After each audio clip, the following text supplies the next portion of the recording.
The sound of my phone buzzing shattered the silence of the bedroom. It wasn't the usual rhythm of texts or notifications. It was the long, sustained vibration of an incoming video call. At 2:13 a.m. From his phone. My husband's name, Ethan, glowed across the screen, but the image preview, the frozen thumbnail that shouldn't have been there, stole the air from my lungs. A dimly lit room. Blue neon lights. My own face, smiling, blurry in the corner of the frame.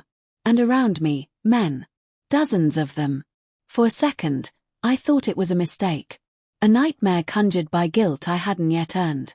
But when I answered, I didn't see Ethan's face, only silence and movement. Someone had set his phone on a table. The camera was angled toward me, watching me from a distance. And then I heard my own laugh echo through the line. 2 hours earlier, the night had felt innocent enough, or at least I told myself it was. Just a girl's night, I had said, slipping into a tight black dress that hugged my waist. Maya's organizing some charity mixer. I'll be home before midnight. Ethan kissed me on the forehead, his eyes half asleep. You deserve a night out, babe. You've been stressed. He had no idea that Maya's charity mixer was something else entirely. A whispered event known among a small circle of married women who felt their lives had grown too predictable, too controlled, too quiet. They called it the garden. No social media. No phones. Just music, masks, and men who weren't our husbands. When I arrived, the air itself felt charged. The room pulsed with low bass, shadows shifting under soft violet light. Faces hidden behind elegant black masks. Perfume mingled with whiskey and candle smoke. For the first time in years, I felt seen. Desired. A man approached me. No introductions. Just a hand extended toward mine. His touch was warm, confident. For one trembling heartbeat, I let myself forget the life waiting for me at home. The laundry, the half-finished conversations, the quiet distance that had settled between Ethan and me like fog. We danced. Closer than I should have allowed. His breath brushed against my neck as he whispered, "You look like someone trying to remember what freedom feels like." I smiled, pretending I wasn't unraveling inside. But I didn't cross the line. Not yet. I left before midnight, shaking, ashamed, exhilarated. I told myself it was nothing, a dance, a fantasy, a night I'd bury in silence. Then came the call. "Where are you?" Ethan's voice cut through the phone, flat and cold. I'm driving home," I stammered, still trembling. "Why?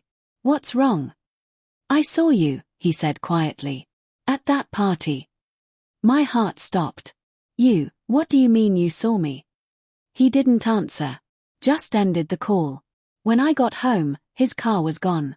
The house was eerily still, the porch light flickering like it couldn't decide whether to stay on or burn out.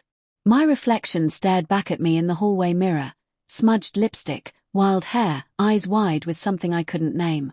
There was a note on the kitchen counter. Just one line. "Now you know how it feels to be watched." I didn't sleep that night. I sat on the living room floor, surrounded by the silence of everything I'd taken for granted. My mind replayed every detail, the masked men, the heat, the guilt that had followed me home. How had he seen me? The next morning, Ethan walked in as if nothing had happened. No anger. No accusations. Just quiet composure. "Coffee?" he asked. I nodded, the sound of the percolator filling the unbearable silence. Finally, I broke. "You were there, weren't you? At the party?" He looked up from his mug, eyes unreadable. "I wasn't. But someone sent me a video." "Who?" He didn't answer. Instead, he slid his phone across the table. The video played again. My laughter. The dance. The man's hands tracing my back. Then, a final frame. A figure standing at the edge of the crowd. A mask identical to Ethan's. "Recognize him?" Ethan asked softly. The world tilted. My chest tightened until breathing felt impossible. "That's not you." "No," he said. "But it could have been. And you'd never have known." He stood, his calmness more terrifying than rage. "You wanted mystery. Excitement. Now you've got it. I'm done competing with your boredom. The days that followed blurred into a haze of unanswered calls and half-written apologies. The garden dissolved, its members vanished, messages deleted, like the night itself had been erased. Then, a week later, a package arrived. No return address. Inside was a single black mask and a flash drive. My hands trembled as I plugged it in. The screen flickered to life. A video began to play, different this time. Ethan, sitting alone at a dimly lit bar, staring into the camera. "You think you're the only one who felt invisible," he said. "You forgot I was watching long before that night." Behind him, a woman appeared. Familiar. Maya. She leaned in, whispered something into his ear, and he smiled, a smile I hadn't seen in years. Then the footage ended. I sat there, frozen, realizing the depth of it all. My secret night wasn't the beginning of betrayal, it was the result of it. A cycle we'd both fed, each pretending the other hadn't already left in spirit long ago. That night, I went to the garden seeking freedom. What I found was a mirror, one that reflected every lie, every silence, every moment we'd both stopped trying. I deleted the video, burned the mask. But the sound of that first call, the hum of his phone at 2:13 a.m., still echoes in my mind. Because that was the exact moment I lost him. Not to Maya. Not to betrayal. But to the truth neither of us was brave enough to face. We'd both been unfaithful long before anyone touched us. And sometimes, the most painful betrayal isn't what happens behind your back.